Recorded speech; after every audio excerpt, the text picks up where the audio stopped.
सुधांशु त्रिवेदी जी हमें ज्वाइन कर चुके हैं। आपका बहुत स्वागत है सुधांशु जी इंडिया टीवी पर। प्रियंका जी ने अभी अभी आपके आने से पहले गंभीर आरोप लगाए भारतीय जनता पार्टी पर। मुद्दे नहीं है इसलिए अरविंद केजरीवाल और उनकी पूरी की पूरी पार्टी के पीछे पड़ी हुई है भारतीय जनता पार्टी। कुछ प्रूफ नहीं कर पा रहे हैं लेकिन एक के बाद एक इनके नेताओं को जेल में डाल रहे हैं क्योंकि पार्टी को क्रश करना चाहते हैं आप लोग।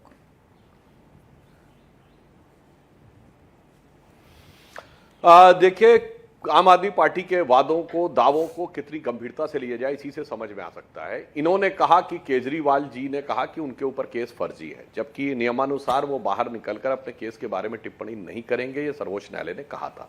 पर आज जो हाई कोर्ट ने कहा कि बिल्कुल prima fascia integrity of decision making, यानी जो निर्णय लिया गया उसकी प्रामाणिकता पूरी तरीके से संदिग्ध है।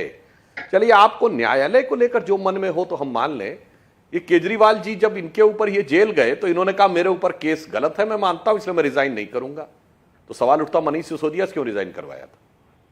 सेम केस में अंदर है। सत्येंद्र जैन को आप कह सकते हैं दूसरे प्रकार के केस में अंदर है, पर मनीष सिसोदिया जी और केजरीवाल जी ठीक एक ही केस में, शराब घोटाले के मामले में एक ही प्रकार के आरोपों पे अंदर हैं। तो मनीष सिसोदिया से इस्तीफा दिलवाया और खुद इस्तीफा नहीं दिया, कम से कम इसका राजनीतिक जवाब तो दे दें। कानूनी जवाब कोर्ट दे रहा है और कोर्ट अपने हिसाब से जांच कर रहा है। और उससे, जैसे उन्होंने आज कहा कि भाई 2 मोबाइल फोन उन्होंने गायब कर दिए, नहीं मिले, इससे लगता है कि उन्होंने एविडेंस से टैंपर करने की कोशिश की। और मैं प्राची ये भी बता देना चाहता हूं कि ये पार्टी कितने प्रकार का झूठ और छल प्रपंच फैलाती है। याद करिए इनके चीफ मिनिस्टर भगवंत मान जी का एक बयान कि मैं केजरीवाल जी से बात कर रहा था, अचानक फोन कट गया, फिर मिलाया तो वो फोन ही नहीं बात हो पाई क्योंकि उनका बैलेंस खत्म हो गया था।